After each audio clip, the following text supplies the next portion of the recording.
The snow fell in thick, gray flakes, the sky itself seeming to be in mourning, ash and ice mingling as they settled on the earth. It was January 1945, and the world was holding its breath. Through this silent, freezing curtain, a small reconnaissance unit of the 322nd Rifle Division, their greatcoats stiff with frost and their faces hollowed out by 1,000 miles of brutal advance, moved like ghosts through the Polish woods. They had heard the rumors, whispers on the bitter wind, stories passed from trembling lips of prisoners who had escaped death marches, tales of a place the locals called Auschwitz, a name the Germans had rechristened with chilling, bureaucratic efficiency, Auschwitz. The lead scout, a young Georgian named Alexander, raised a trembling, leather-gloved hand, bringing the column to a halt. Through the skeletal branches of the birch trees, he saw it. Not a fortress, not a grand castle of evil, but a sprawl of low, bleak barracks, a tangle of barbed wire that seemed to stretch to the horizon, and squat,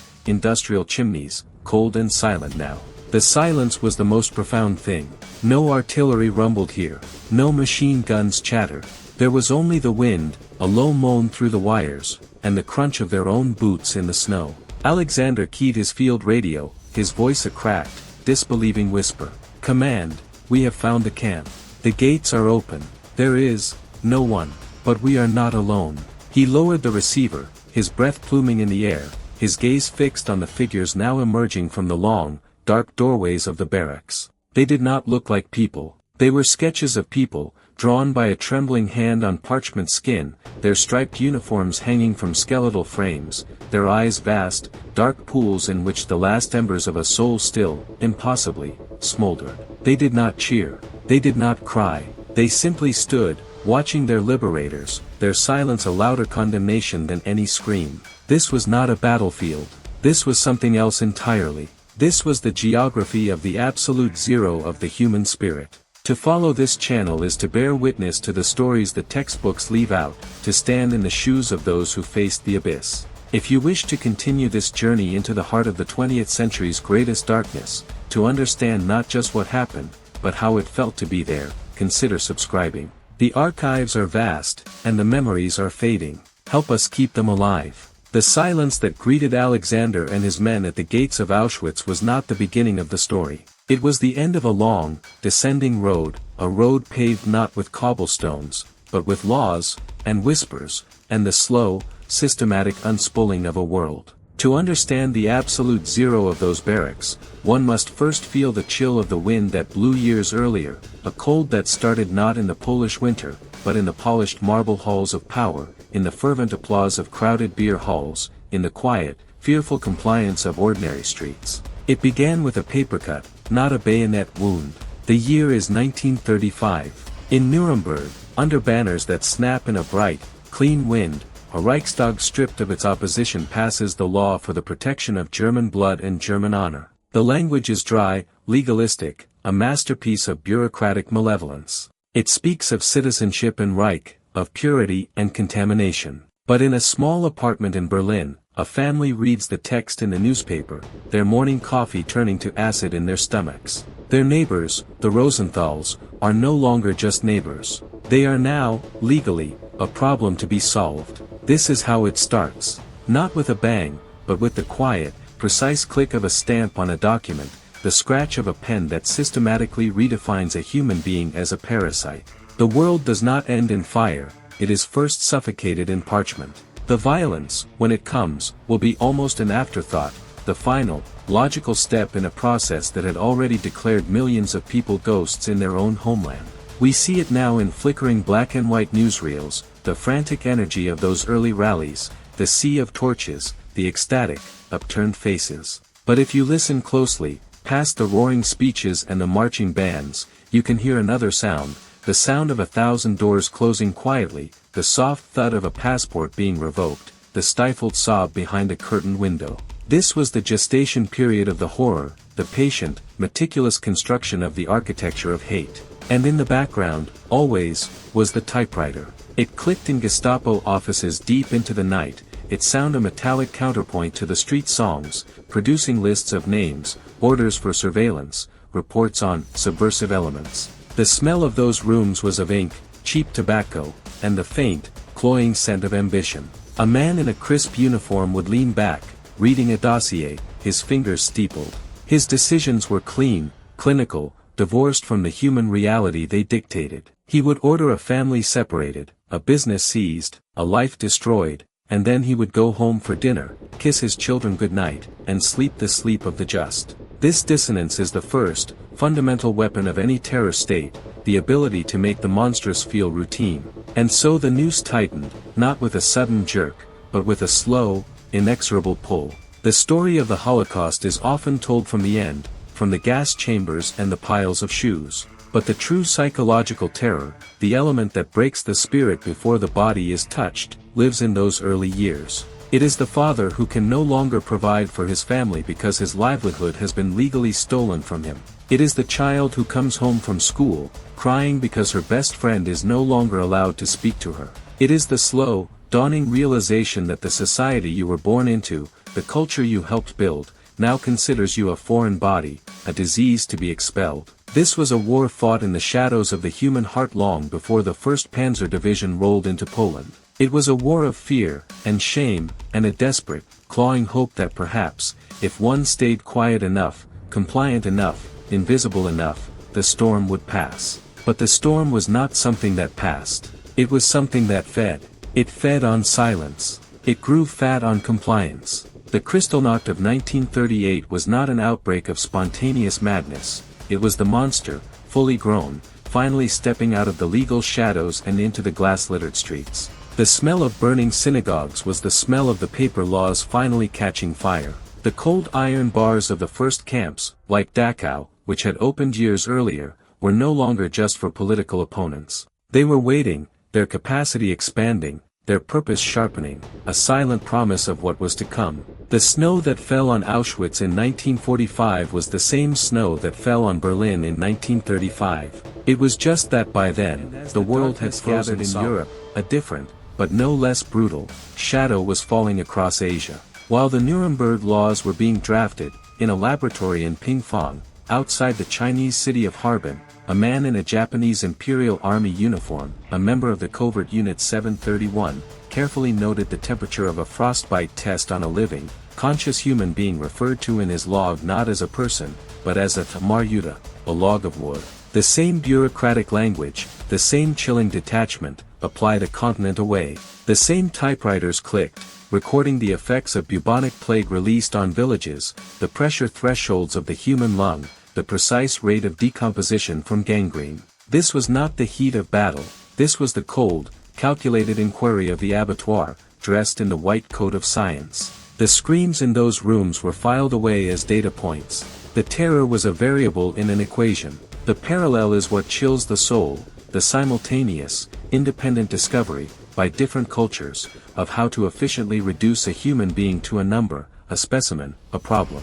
It suggests a capacity for evil that is not an aberration, but a latent potential, waiting for the right combination of ideology, power, and silence to be activated. The ghettos of Warsaw were being walled in as the experiments in Pingfang were reaching their grotesque zenith. Two separate hells, one purpose, the absolute annihilation of the other. And the world, for the most part, looked away, preoccupied by its own economic despair, its own political squabbles, soothed by the reassuring lies of distance and denial. The silence from the camps was met with a silence from the world. And in that vast, echoing quiet, the only thing that grew was the darkness. The question then is not how such a thing could happen at the end. The question is how it was allowed to happen at the very beginning. When the first law was passed, when the first neighbor turned away, when the first scientist decided that some lives were expendable for the greater good, where does the responsibility truly lie? In the hand that signs the order, or in the sea of silence that allows it to be carried out? The walls went up brick by brick, a slow, deliberate strangulation. It did not happen overnight, yet one morning, the people of the Warsaw Ghetto awoke and the city they had known was gone, replaced by a labyrinth of sealed streets and watched gates. The world beyond the wall became a rumor, a memory painted in fading colors. Inside, a new geography was imposed, one of crushing density and perpetual hunger. The air itself thickened, tasting of soot and despair, of too many people breathing the same stagnant breath. You could smell the ghetto before you saw it, the sour scent of unwashed bodies, the sweet, nauseating odor of disease, the underlying tang of fear that seeped from the very mortar. And through it all, a sound, a constant, low hum that was the sum of 1,000 whispered prayers, arguments, and the crying of children who no longer had the energy to cry. This was not a prison, prisons have known sentences. This was a waiting room, and the only thing on the other side of the door was the sky, often gray and empty, or the distant, indifferent rumble of a city continuing its life. We follow one man, a bookkeeper named Jacob, who once kept meticulous ledgers for a textile factory. Now, he keeps a different kind of ledger, a diary, scribbled on scraps of salvaged paper. His entries are not of debits and credits, but of the diminishing returns of hope. October 12, 1941. The price of a loaf of bread is now equal to father's silver watch. We sold the watch. The bread was stale. Marta's cough is worse. The children look at my empty hands when I return. I have started to look at the walls, not to see if there is a way over, but to calculate how much weight they can bear. His words are not dramatic, they are exhausted.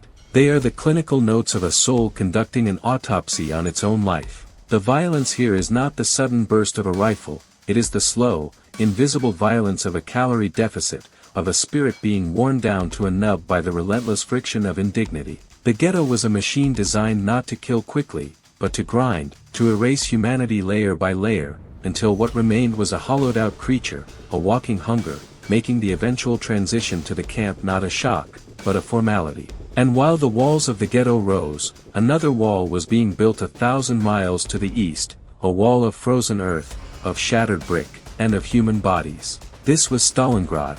If the ghetto was a slow, suffocating pressure, Stalingrad was a single, sustained scream. Here, the world ended not with a whimper, but with the constant, earth-shattering roar of the Katyusha rockets and the stitching sound of the German MG-42. The cold was a physical entity, a predator that hunted both Russian and German alike. It froze the oil in rifles, making them useless clubs. It froze the blood in wounds, sealing them with a crimson crust. It froze the tears on men's faces. A Soviet sergeant, a former schoolteacher from Siberia named Nikolai, found a strange, brutal poetry in the ruins. He wrote a letter to his wife, a letter he knew he would never send, because there was no way out, and the post had stopped running months ago. My dearest Lena, he scrawled in a pocket notebook, his fingers clumsy and numb inside his gloves, I am teaching my men a new lesson. It is called the geometry of survival. The angle of a collapsed staircase that provides cover from snipers. The parabola of a grenade tossed through a factory window. The calculus of how many seconds it takes to cross a street before a mortar round finds you. I have become a professor of ruin. The smell of Stalingrad was the smell of a city turned inside out, pulverized concrete, cordite, and the sickly sweet, pervasive odor of death that the frost could not fully conceal. Men fought for a single room, for a hallway, for a pile of rubble that had a tactical line of sight. They fought with a primal ferocity, because surrender to the enemy might mean a bullet, but surrender to the cold was a certainty. The trauma here was not of anticipation, but of immersion.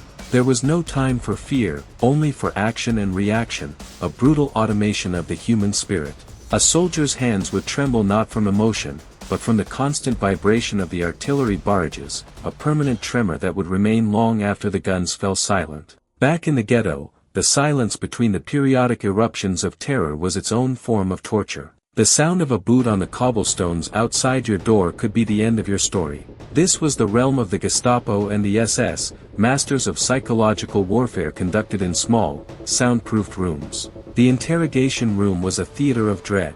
The props were simple, a strong wooden table, a bright, single lamp that left the corners of the room in profound darkness, a typewriter waiting to record a stale cigarette smoke, and the faint, metallic scent of blood that no amount of cleaning could ever fully erase. They rarely began with violence. They began with silence, with a cold, appraising stare that made you feel like an insect under a glass. They began with polite questions about your family, your address, your friends, a conversational noose they would tighten with infinite patience. They had time. You did not.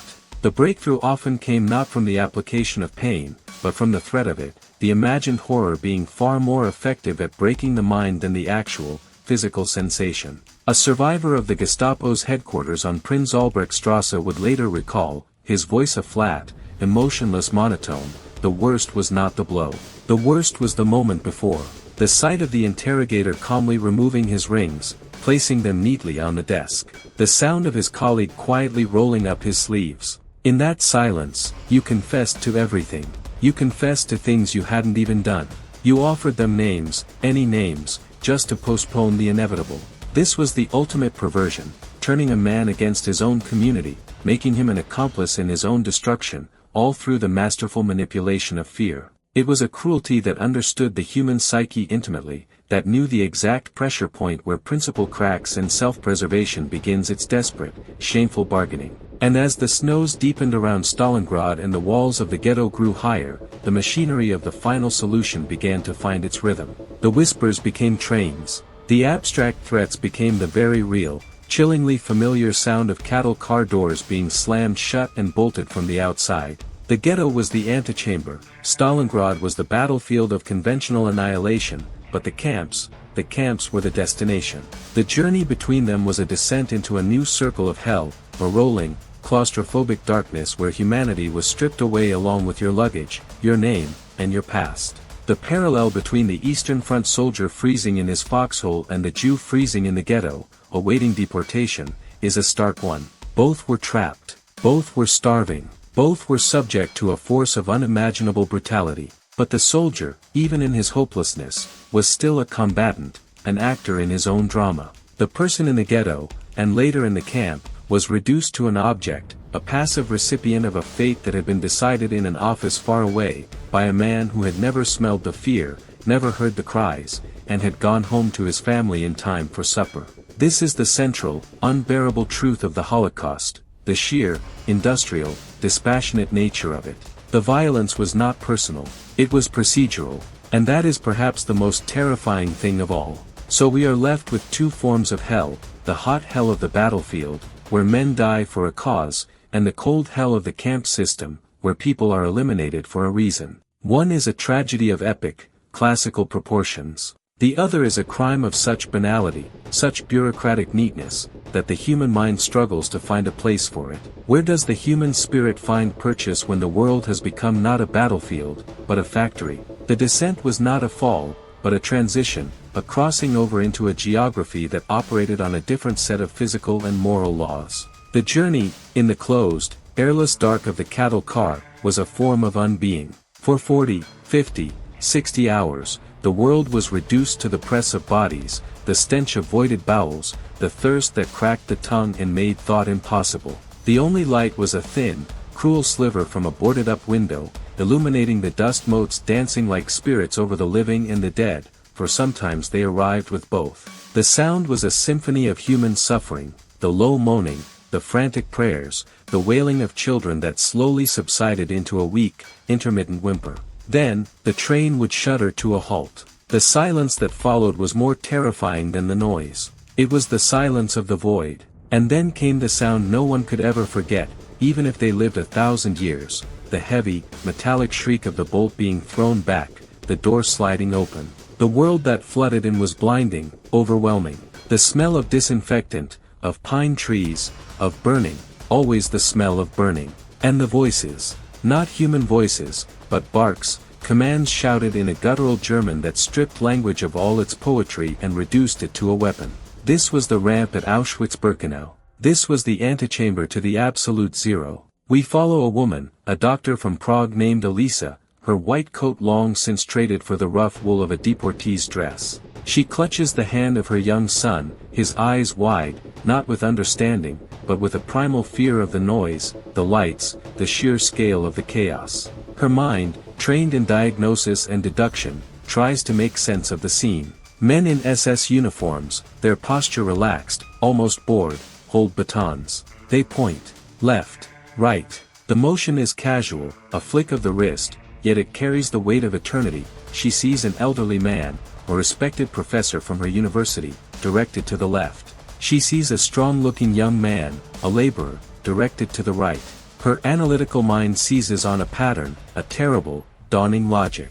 She tightens her grip on her son's hand. When her turn comes, the SS man looks at her, at the boy. His eyes are not filled with hate, they are empty, like two chips of ice. The baton flicks. Left. She takes a step, pulling her son. A sharp word. The baton points at her son, then sharply to the right. Her mind shatters. The diagnosis is complete. The sickness is not in them, it is in the world. She is pulled away, her son's small hand ripped from hers, his terrified scream swallowed by the vast, indifferent noise of the camp. She does not look back.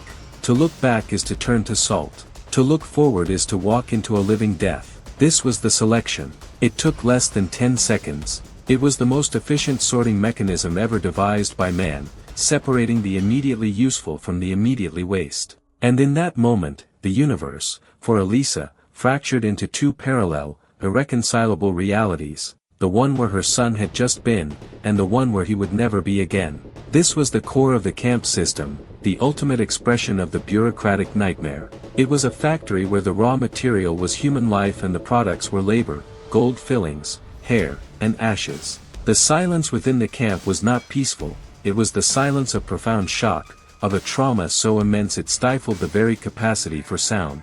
The only noises were the functional ones, the shouted roll calls at a pell that lasted for hours in the biting cold, the snarling of the dogs, the distant, constant hum of the machinery automatons, their eyes fixed on the ground 3 feet ahead, their souls retreating into some deep, interior bunker to survive the unsurvivable. A man might be a world-renowned composer, but here, his value was measured in the number of bricks he could carry. A woman might have been a brilliant physicist, but here, her worth was determined by the speed with which she could sort the piles of clothing taken from the new arrivals. The smell was a unique and nauseating cocktail, the harsh, chemical tang of Zyklon B, the sweet, cloying odor of burning flesh and hair from the crematoria, and the pervasive, sour smell of starvation and despair. The trauma here was total. It was not just the fear of death, it was the systematic destruction of every single thing that makes a human being human: dignity, privacy, love, memory, hope. It was a psychological siege more complete than any military encirclement. To survive, you had to forget you were human. To remember was to go mad. While the factories of death operated at peak efficiency in Poland, a different kind of annihilation was unfolding in the East. The siege of Leningrad was not a selection on a ramp, it was a slow, grinding pressure applied to an entire city of 3 million souls. The German High Command had decided not to waste bullets or gas. They would simply let the city starve, let the Russian winter do their work for them. The cold here was an active participant in the siege, a silent, crystalline killer that crept through the shattered windows of apartments and into the bones of the children huddled under blankets. The daily bread ration, when it existed, was a small, dark brick, composed mostly of cellulose, sawdust, and if one was lucky, a trace of rye flour. It was not food, it was a promise of a few more hours of life. A young girl, Tanya, kept a diary. Her entries, like the bookkeepers in the ghetto, became shorter, more stark, as the energy to write drained from her body. December 17, 1941. Mama did not wake up today. Her face is very calm. We have used the last of the firewood. We will have to burn the bookshelf. Papa said we should start with the poetry. He said the equations in his engineering textbooks will burn longer, more heat. This was the calculus of survival in Leningrad.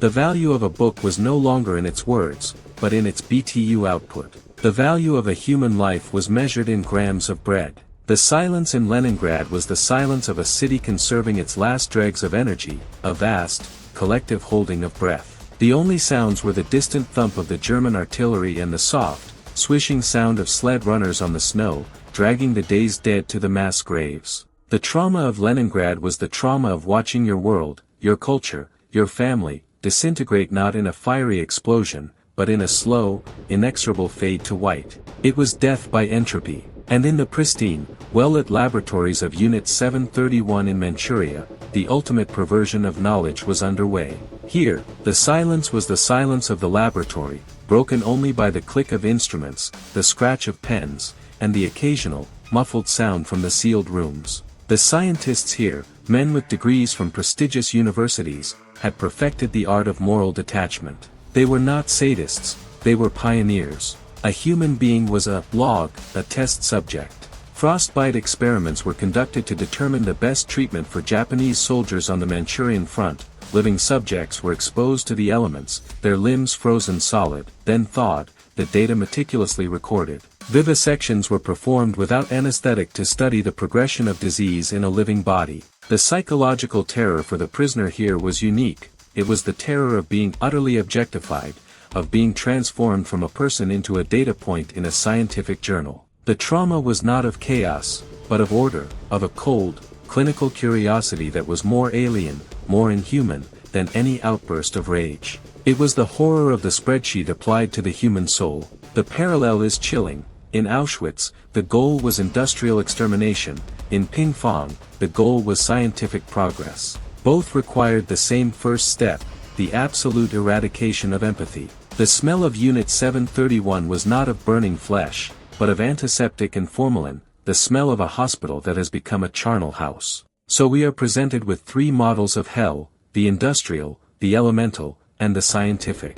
Each designed to erase the human, each employing a different methodology, but all converging on the same point, the absolute zero of the spirit. The question that hangs in the frozen air, over the camps, the besieged city, and the laboratory, is this: when every external marker of humanity is stripped away, when you are a number, a log, a drain on resources, what, if anything, remains? Is there a core of self that cannot be extinguished, or does the absolute zero eventually claim everything? In the absolute zero, a strange and paradoxical physics takes hold. Matter does not simply cease to be. Under immense pressure, it can transform, becoming something harder, denser, more resilient. So it was with the human spirit in the heart of the darkness. The machine of annihilation, for all its terrifying efficiency, could not account for this variable. It could not quantify the will to assert one's humanity in the face of its systematic erasure. This was not the grand, heroic resistance of battlefield charges, though that too would come. This was something deeper, more fundamental, a resistance fought with the weapons of the soul.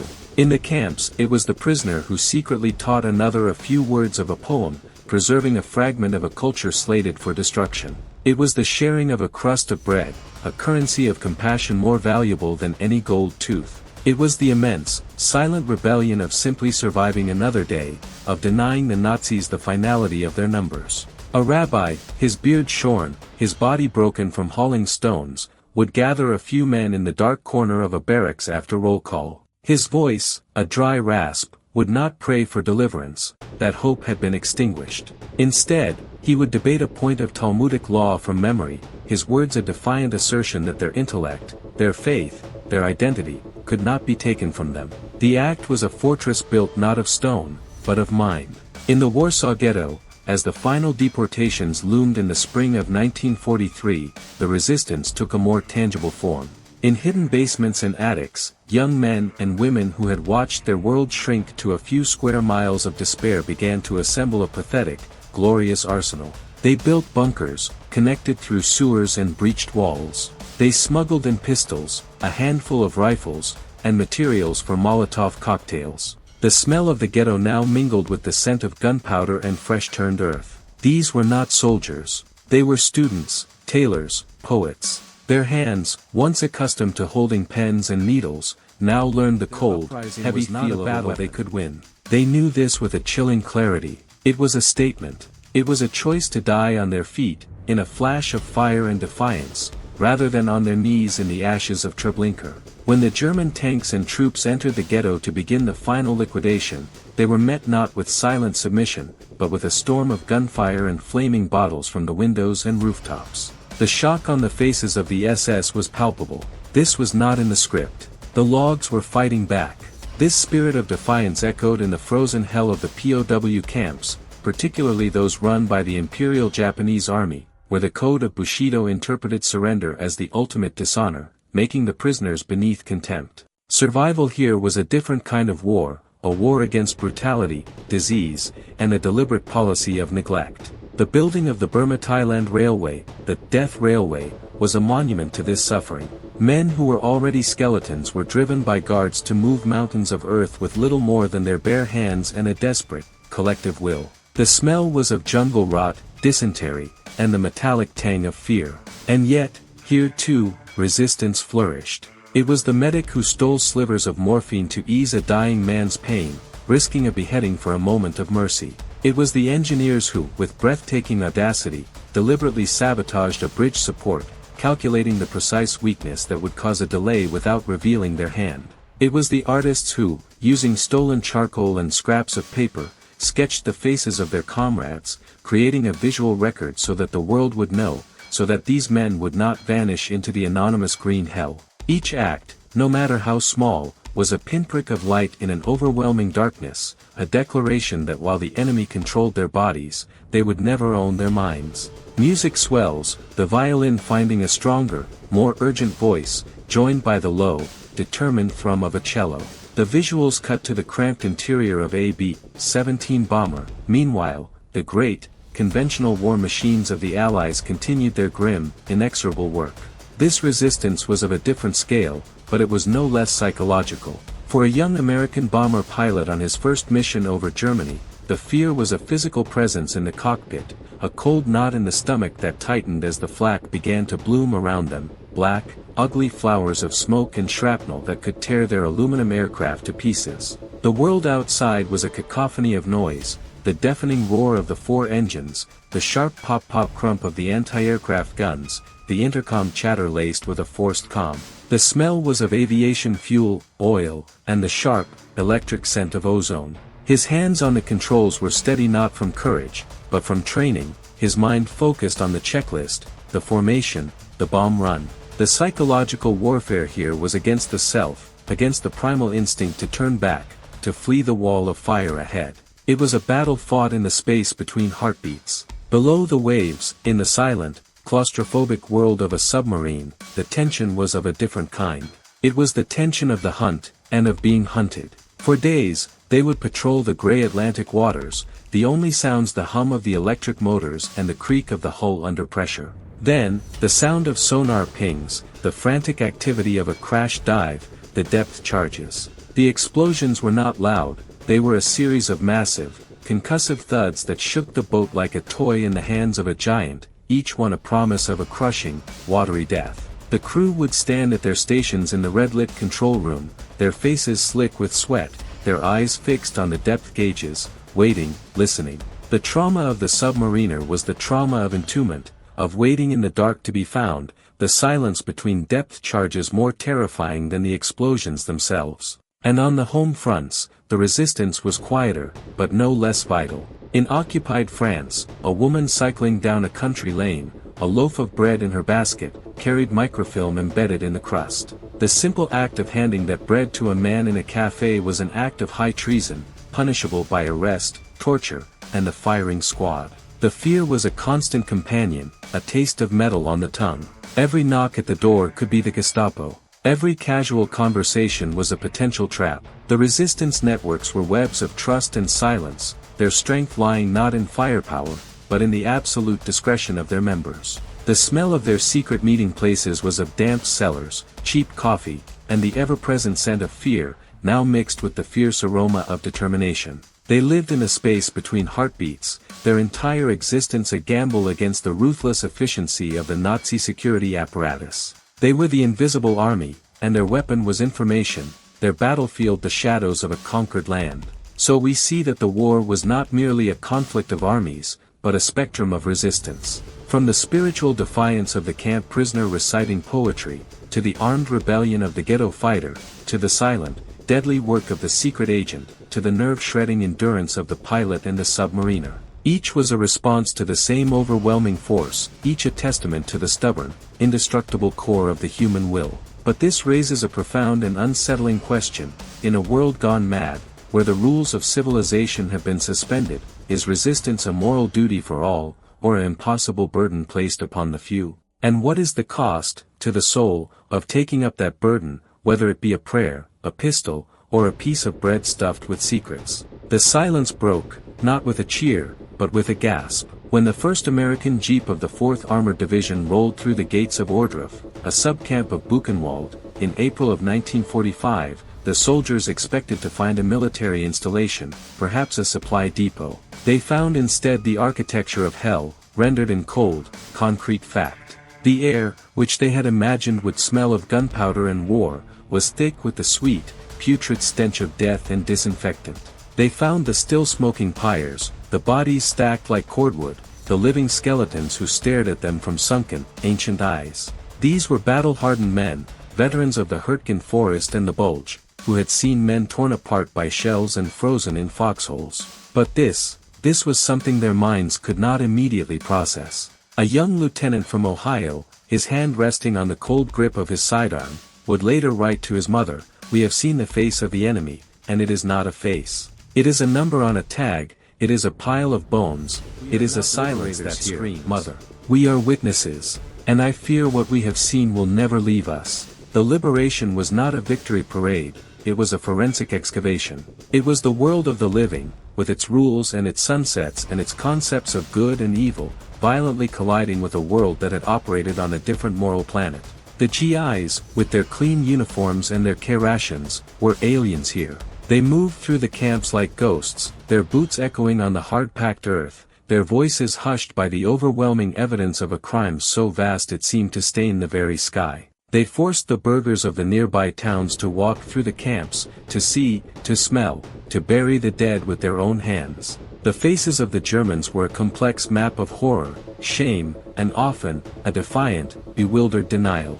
"We did not know," they whispered. But the smell had carried for miles. How could they not have known?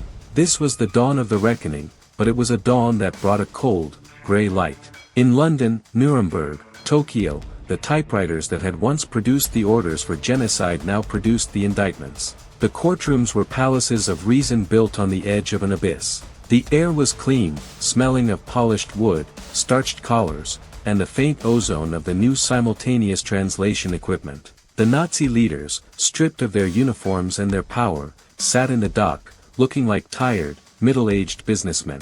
They listened as the prosecutors, their voices calm and measured, read the charges: crimes against peace, war crimes, crimes against humanity. The language was once again legal, precise, an attempt to cage the monstrous within the neat bars of jurisprudence. But the evidence itself was raw, visceral. They presented the shrunken heads, the lampshades made of human skin, the meticulous ledgers from Auschwitz detailing the weight of hair harvested, the gold extracted from teeth. The contrast was surreal, almost unbearable. The clinical, orderly process of the law was being used to prosecute a crime of such chaotic, industrial evil that the very act of trying it in a court of law felt, at times, like a form of madness. The defendants claimed they were just following orders, that they were cogs in a vast machine. They spoke of bureaucracy, of chain of command, of the fog of war. They had paperwork for everything. They had filed the apocalypse in triplicate. And in their eyes, you could sometimes see not remorse, but a genuine confusion that the world had suddenly decided to apply its rules to their radical new order. Music becomes a single, haunting line for a cello, carrying the weight of memory. The visuals show survivors on displaced persons' camp bunks, staring at nothing, a liberator sitting on the steps of a tank, head in his hands, a Nazi doctor calmly pointing to a diagram on a chalkboard during his trial. For the survivors, liberation was not an end, but the beginning of a new, and in some ways, more complex agony. The machine had stopped, but its gears were still embedded in their souls. They were free, but to go where? The homes they remembered were gone, their families were ashes on the wind. They lived in displaced persons camps, which, though lacking the gas chambers, were still camps, places of waiting, of a suspended animation between a dead past and an unimaginable future. The trauma did not vanish with the SS guards. It internalized itself. It was the wakeful terror at the sound of a bootstep outside the door. It was the inability to eat a full meal without a clawing sense of guilt. It was the nightmares that would drag them back to the Appellplatz, the smell of burning flesh jolting them awake in the safe, silent dark. A woman who had survived Auschwitz and the death marches, now in a clean cot in a Swedish hospital, would wake up screaming, her hands patting the blanket, searching for the reassuring feel of the lice that had been her constant companions for 2 years. Her body was free, but her nervous system was still a prisoner. The liberators, too, carried a hidden wound. The strong, confident young men who had marched into Europe to defeat a tyrant returned home with a darkness behind their eyes. They did not speak of the camps at parties. They could not describe the indescribable. The memory became a sealed room within them, a place they dared not enter. They had won the war, but they had lost a certain innocence about the world, and about human nature. They had looked into the abyss, and the abyss had looked back, and something in that exchange had permanently altered them.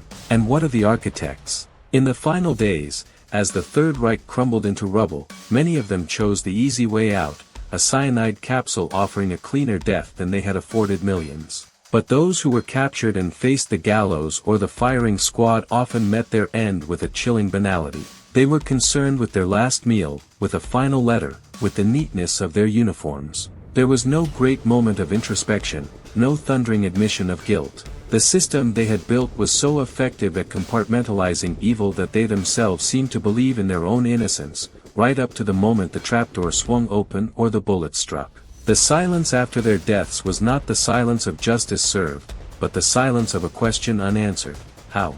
How does a human mind become so partitioned? How does conscience get so thoroughly silenced? The trials, the executions, they provided a closure for the history books, but they provided very little for the human heart. Because the enemy was not just a group of men, it was an idea, a virus of the mind that had proven terrifyingly contagious. And ideas are much harder to hang. Music swells to a final, poignant crescendo, then fades away, leaving only the sound of a gentle wind, the same wind that opened the film, now blowing over a field of white crosses and stars of David. The guns fell silent. The camps were emptied, their gates torn down. The world took a deep, shuddering breath and began, slowly, to rebuild. But the absolute zero had left its mark on the century, a permanent scar on the consciousness of humanity.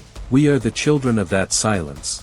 We are the heirs to that darkness. The lesson of the liberation is not that good triumphed over evil, that is too simple, too comforting a narrative. The lesson is that the potential for both resides within us, within the systems we build, within the orders we follow, within the silences we keep. The camps, the ghettos, the siege, the laboratories, they are not aberrations. They are warnings. They are the map of the territory we must never again enter. The final, haunting question is not for the past, but for us, here, now. In the face of hatred, of bureaucracy, of the othering of our fellow human beings, however subtle it may seem, will we be the bystander who smells the smoke and looks away? Or will we be the witness who, like that young Georgian scout at the gates of Auschwitz, has the courage to see what is before us, to speak its name, and to ensure that the silence never, ever wins? Final, long shot of a clean, empty field where a camp once stood. The wind rustles the grass. A single, white flower bends in the breeze. Fade to black.